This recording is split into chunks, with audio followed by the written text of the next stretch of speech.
सहसोच्चाट सैव देवी भद्रकाली, भद्रकाली प्रकट हो गई और डाकू को मार दिया। डाकू देवी को प्रसन्न करना चाहती, लेकिन देवी डाकू पर प्रसन्न नहीं हुई। डाकू तो देवी को प्रसन्न करने के लिए ही पूजा कर रहा था कि देवी मुझ पर प्रसन्न हो, लेकिन देवी उस डाकू पर प्रसन्न नहीं हुई, जड़ भरत जी पर प्रसन्न हुई। क्यों? बोले जो भगवान के भक्त होते हैं उन पर सभी कृपा करते हैं। जा पर कृपा राम के होई, ता पर कृपा करे सब कोई।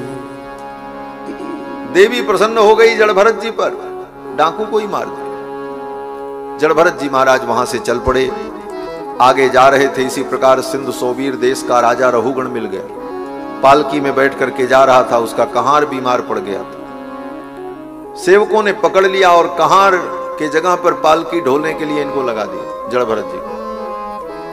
जड़ भरत जी पालकी ढोने लगे। पालकी लेकर के चलने में थोड़ी असुविधा हुई, राजा को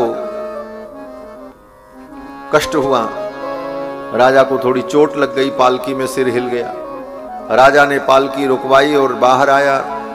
राजा ने डांटते हुए कहा, अरे खा पी करके इतने मोटे हो गए हो और पालकी लेकर के नहीं चल सकते? जानते नहीं हो मैं राजा हूं, मैं तुम्हें दंड दूंगा।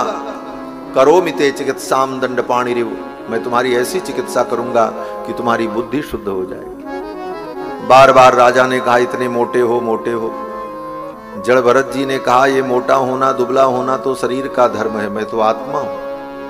आत्मा न मोटी होती है न दुबली होती है, शरीर दुबला और मोटा होता है। और राजन तुमने जो ये कहा कि ये पालकी लेकर के नहीं चल पा रहे हो, तुम्हारे ऊपर भार है, तो राजन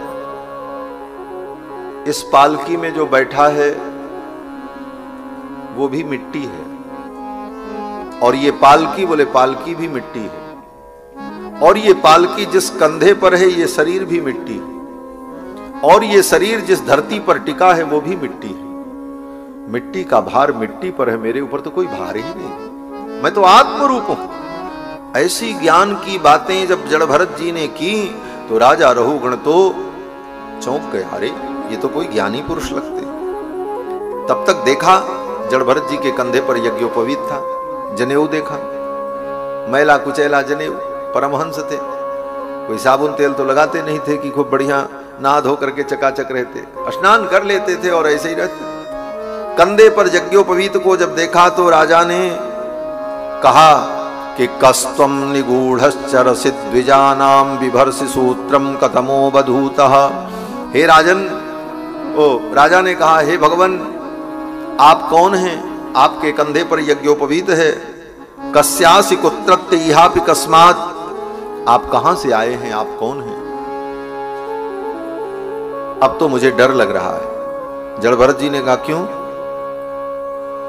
राजा ने कहा मैं तो भगवान शंकर के त्रिशूल से भी नहीं डरता, यमराज के काल दंड से भी मुझे डर नहीं लगता है, लेकिन मुझे अगर डर लगता है तो एक बात से कि मेरे द्वारा किसी भक्त का, किसी ज्ञानी का अनादर न हो।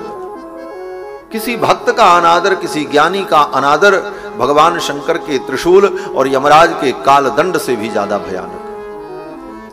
आप ब्रह्म ज्ञानी हैं, आप भगवत भक्त हैं, ये कह करके राजा रहुगण चरणों में गिर पड़ा। फिर तो जड़ भरत जी महाराज ने राजा रहुगण को तत्व का उपदेश किया। श्री जड़ भरत जी महाराज वर्णाश्रम धर्म का पालन करने वाली प्रजा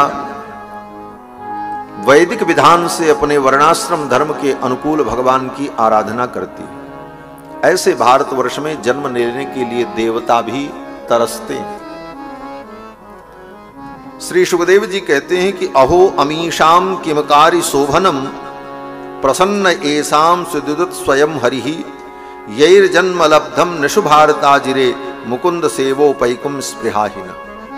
स्वर्ग के देवता भी स्पृहा करते हैं कि मुझे भारत में जन्म मिले। क्यों? बोले भारत में जन्म मिलेगा तो भगवान की भक्ति करने का अवसर मुझे मिलेगा। धन्य है ये भारतवर्ष जिस देश में जन्म लेने के लिए देवता लालायित रहे। और देवता ही नहीं, भगवान भी लालायित रहते हैं, इसलिए भगवान भी भारतवर्ष में ही जन्म लेते हैं, अवतार लेते हैं राम रूप में और कृष्ण रूप में।